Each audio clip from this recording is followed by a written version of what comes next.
What's up, everyone? Welcome back to my channel. Today's video is another episode of the Never Seen It series. This is where I give you my thoughts and opinions about movies I've never seen before in my entire life. Do I love them? Do I hate them? But most importantly, do I recommend them to you? There's always a best of the batch and there's always a worst. Everything else falls in between. But actually, looking at the stack next to me, I don't hate any of these movies. It's one of those rare occasions I have a best and I do not have a worst. So before I get into showing you what I've been watching lately, if you're brand new here on my channel, you randomly stumbled upon me or YouTube recommended me to you, and you're really enjoying the content, then hit that red subscribe down below, as well as that like button, but most importantly, that small notification bell so you don't miss any future videos like this one. So let's get into what have I been watching that I've never seen. What did I enjoy the most? Now, these are all comedies, by the way, because September was comedy month, and I was also watching horror movies at the same time. So it was quite a range of movies that I was watching. But the comedy that made me laugh the most was Tommy Boy. Now, I have seen Tommy Boy before. However, it has been so long, probably 20 years since I've seen this. And when it's that long, it always goes back into the never seen it pile because I've grown, and of course my tastes are going to change. I may love it, I may hate it.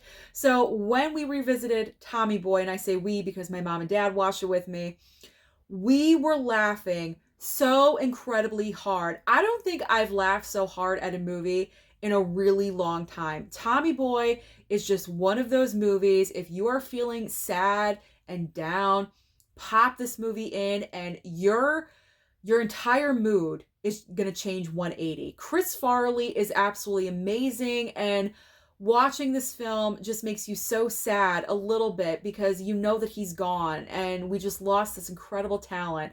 But the comedic team with Spade and Farley is one of those iconic moments in the 90s, and they are just unbelievable in this together. And so I just really enjoyed rewatching Tommy Boy, aka for the first time, because it just was an amazing comedic experience. It just shows how funny these guys truly are and were, because we no longer have Chris Farley. And it's just such a shame because he was so amazingly talented. So Tommy Boy definitely is the funniest of this batch, and I recommend that you watch it if you haven't seen it.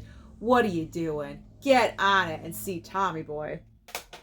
All right, next up on the list is The Blues Brothers. I watched this and I thought about my dad because I know he loves this movie. It's one of his favorites of all time. It's definitely not going to be one of those movies for everyone. You have to have a certain taste and a sense of humor. It is SNL veterans, you know, Dan Aykroyd and John Belushi. They are kind of like this, as Spade and Farley, this comedic dream team of Aykroyd and Belushi, because they're Bond from SNL, and they just carried it over into this movie. And it's just them, they're brothers, they're in this band, they want to get the band back together, and John Belushi's coming out of prison, and they're trying their best to get the band going, and they're being chased by the cops. It's this weird, wacky adventure that you take with them. And it's hilarious all the way through. So if you haven't seen The Blues Brothers, keep an open mind to it and pick it up, watch it. It definitely is worth it. Movies like this, comedies like this, that's what I find funny. This is what I consider smart comedy as opposed to stupid comedy. This is a smart comedy. I enjoyed it. All right. We got an Adam Sandler coming up, and you know how I feel about Adam Sandler. Happy Gilmore. Surprise, surprise. I enjoyed Happy Gilmore more than Billy Madison. I thought Happy Gilmore was way funnier, way more entertaining. Adam Sandler was acting like an adult, like compared to Billy Madison anyway. He was acting like an adult appropriately, so I appreciated that. Granted, he didn't really act like an adult in the movie. He was kind of out of control. But it was all with good, you know, purposes behind it to help out his grandmother. But this really was the first time I've ever seen this movie. I never watched it when it came out originally in the 90s. That's because I think when I saw Billy Madison, I wasn't a fan. So I was like, you know what, Adam Sandler? No, I don't want to watch that movie. And surprise, I enjoyed it. So Happy Gilmore. Nice surprise. Nice surprise. Up next is another pairing with Farley and Spade, and that is Black Sheep. Now, this one was funny too, but not as good as Tommy Boy, because I think what they did was Tommy Boy was so good and such a success. They're like, you know what? Let's do it again. Literally, let's do it again. It's kind of along the same plot line, just a little bit as Tommy Boy, because you do get to a point where Farley and Spade are on the road again and they're traveling just like in Tommy Boy. And I'm like, why are we recycling the same plot line? I mean, there are differences in the movie. Trust me, it's not the exact same thing, just spit out all over again. But they could have went a little bit more different with this film. So this one is not as good as Tommy Boy in my eyes, but it doesn't mean it's bad. It's still a funny movie. Crazy antics going on in this movie. Chris Farley really showing his physical comedy strength with how, even though he was a big guy, he was capable of doing amazing physical comedy. And that's where he really shines in this movie, I think, with all the physical comedy that he's able to do. So another good one by Farley and Spade, but not as good as Tommy Boy, but still not bad. If you did a double feature on it one night, you'd have a lot of fun, I think. All right, next up, Kingpin with Woody Harrelson, Randy Quaid. This one is different and definitely out there, but it does have its moments where I was laughing hysterically. You have Woody Harrelson, who is a bowling prodigy in his younger days, and unfortunately, because of certain events, he loses his bowling hand, so he can't bowl anymore. And then he stumbles, later on in life, he stumbles upon Randy Quaid, who's Amish, and apparently he likes to bowl, and so Woody Harrelson and Randy Quaid kind of team up. They go to this competition in Vegas, and then Bill Murray is in there. Bill Murray with his hairpiece going all over the place.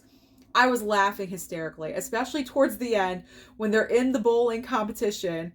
And I'm laughing thinking about it. Bill Murray's hairpiece is literally all over the place. It just, he's so sweaty and the hair is going everywhere. That was the funniest part of the movie to me. I was laughing so much. This one is okay. If I need a comedy, it's not the one I'm always going to pull off the shelf, but I guess like every once in a while, it's good. It was definitely an entertaining first time watch, but I don't know how rewatchable it is. So I'm not sure how many times I'll watch it in the future, but it was good entertainment for that one night that I watched it. Summer School is the movie that's next up, and this is one from my younger days. This is pure nostalgia for me because I definitely remember this movie with Mark Harmon, a young Courtney Thorne-Smith, and Kirstie Alley is also in this film. Mark Harmon here plays a gym teacher. He kind of gets swindled into summer school teaching the kids, and he was supposed to go on this vacation to Hawaii, but he kind of got blackmailed actually into teaching summer school. He doesn't know how to teach at all. He doesn't know what he's doing. So him and the kids kind of like work together to get through the summertime. It's a good, fun movie. It's not one of those comedies where it's like, oh my God, it's so hilarious. It's not like that. But I will say for horror fans out there, they got some Texas Chainsaw moments in this film because there's a couple of students that are hardcore horror fans and their favorite film is Texas Chainsaw Massacre. So they do talk about that film often in the movie. So that's kind of entertaining. So overall, it's pure nostalgia. If you remember this film, you're really going to enjoy it. Modern day, kids, I don't think would enjoy it as much as 80 babies like myself. So this was fun to rewatch, and it is a Shout Select, and I got it on sale, so I wanted to watch it. Okay. Here we go. Da-da-da-da. Dragnet with Dan Aykroyd and Tom Hanks. I know a lot of people, when I posted I was watching this on Instagram, kind of warned me, it's not that great of a movie, Susan. Kind of brace yourself. I mean, it was okay. It's not the worst movie I've seen. Definitely not the worst comedy I've seen in the world, but I enjoyed it for what it was. Comedies, I'm a little more lenient on, only because they're comedies, So just because it's not Shakespeare doesn't mean it's a bad thing. I mean, what is the Shakespeare of comedies? I have no idea, but I mean, Dragnet was just okay. It's not a necessary buy. You don't have to run out there on the next sale and get it, but If you enjoy Dan Aykroyd and Tom Hanks, then I would say definitely pick it up and give it a chance. I enjoyed it for what it was, and I'm happy that I have it in my collection. Next up is Police Academy. Now, I do have the entire box set of all 7 movies. I only watched the first one. I didn't get a chance. I never even finished all the comedies I was supposed to watch, unfortunately. So I didn't get to all 7 movies. I only got to the first film. But man, what a flashback this was, because I have not watched this in, I can't even tell you how many years. But I did remember it as I was watching it. I was having flashbacks of myself watching it when I was younger. Like, oh, I remember that part. I forgot Kim Cattrall, Samantha from Sex and the City. She's in this movie. I completely forgotten she was in here. I mean, this is just ridiculous, goofy, spoofy, good time. You know, like, you can't really take anything too serious when you're watching a Police Academy movie. So if you're in the mood for kind of like a spoof comedy, then Police Academy should be one of the first ones you pull, because this one's always enjoyable. It's a good time. They get really ridiculous after, I'd say around like the 3rd or 4th movie. 2's good. If I remember, 2's pretty decent. And then it kind of goes downhill from there. But I mean, all movies do, don't they? Okay, this one is for Chance. I finally watched Norbit. Chance sent me Norbit months prior, and he was always asking me on Instagram, did you watch it yet? Did you watch it yet? And so I told him I'm definitely going to watch it. I thought this was going to be the worst one. I got to be honest, because, I mean, look at it. It doesn't look like it's going to be the #1 comedy. I mean, it was funny. There were funny parts in here. It kind of got annoying with, you know, this one right here, played by Eddie Murphy, constantly saying, how you doing? You know, like that got a little annoying. It was like every 2 seconds, it seemed like, after like the halfway point, you kind of grates on your nerves just a little bit. But I just shut off my brain. You just got to shut off your brain when you watch Norbit and just embrace it for what it is. This might be a one-time watch. I'm not really sure. I can't see myself watching it anytime soon, again in the future, but at least I could say I watched it. I watched it and I gave it a chance. So I enjoyed Norbit. It's not the most horrible thing in the world. I think people are just overly critical of Norbit just a little bit. Like I said, it's comedy. You can't be too critical about a comedy. Soap Dish. Talk about nostalgia. Oh my gosh. I remember watching this movie so much when I was younger. My mom introduced me to this because at one point in my past, I broke my leg and I was in a cast for months. So all I could do was watch movies pretty much. And this was one of them that she introduced me to. All-star cast led by Sally Field, Kevin Kline, Elizabeth Shue from Karate Kid Part 2 is in here. Or no, the original Karate Kid, excuse me. And it's just funny. It's hilarious. Robert Downey Jr. is in here as well. And it's just the life on a soap opera. And then the personal lives of the actors that are on the soap opera. So if you enjoy soap operas, then this is going to be absolutely hilarious to you because of all of the ridiculous storylines going on at the same time and all their lives interconnecting, and it's just a fun time. So I really enjoyed revisiting Soap Dish again. 3 more to talk about. Okay, next up is Yes Man with Jim Carrey. It has been so long since I've seen Yes Man. I think I saw it one time prior. Seeing a young Bradley Cooper in here was so nice and refreshing to see. I really enjoyed this one. I think this is a very underrated Jim Carrey movie. No one really talks about this one. When you talk about Jim Carrey movies, you have the obvious, Ace Ventura and, all of his great, wonderful comedies, but no one ever talks about Yes Man. And this one's funny. My dad was cracking up like crazy when we were watching this one. He enjoys Jim Carrey's sense of humor, so he was really gravitating towards this one. I enjoyed it as well. This is a great one. It's one of those situations where he's a very negative person. He goes to a seminar where you have to say yes to everything. Open up your mind and say yes. Yes, I'll take that phone call. Yes, I'll go on that trip with you. Because when you say yes, it opens doors, I guess, to other things in your life. So your life becomes better. I can't argue with that way of thinking. Because if you always say no, like I do, I don't know. But if you always say no, then you're going to have a pretty negative, lonely life, if you get what I'm saying. So he takes on the challenge to say yes to everything, and it's just the journey along the way. And then, you know, he meets, what's her name? Zooey Deschanel. Zooey Deschanel's character, and kind of has a little spark right there. So this one is a good one. If you want something non-traditional Jim Carrey, then go with Yes Man, because this one's good. Underrated, in my opinion. All right, the last two we got some spoofs. So, you know, Mel Brooks to me is a hit or a miss. A hit for me is Young Frankenstein. The miss, Blazing Saddles. Like, I wasn't the biggest fan of Blazing Saddles. I know it's probably a crime for me to say that, but it's true. But Robin Hood Men in Tights. This one makes me laugh. This one is a winner. It's nostalgia. I remember watching this when I was younger, and it's been a while since I've seen it. However, I will say it hasn't aged well with me, because being older now from when I first watched it, as I was watching it, I got kind of bored just a little bit, and I was like, this is getting a little ridiculous. But I still had a good time with it. It's not a long movie. It's like 84 minutes long or something like that. I mean, I could deal with that. I'm looking for it is 104 minutes. It felt shorter than that, which is actually a good thing.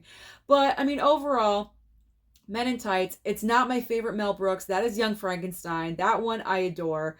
This one it's solid. It's a solid Mel Brooks, but for me, it didn't age very well. So that's why I always like to rewatch, because when you're in a different phase of your life, you're going to feel differently about that film that you watched 20, 25 years ago. So, I mean, it was all right.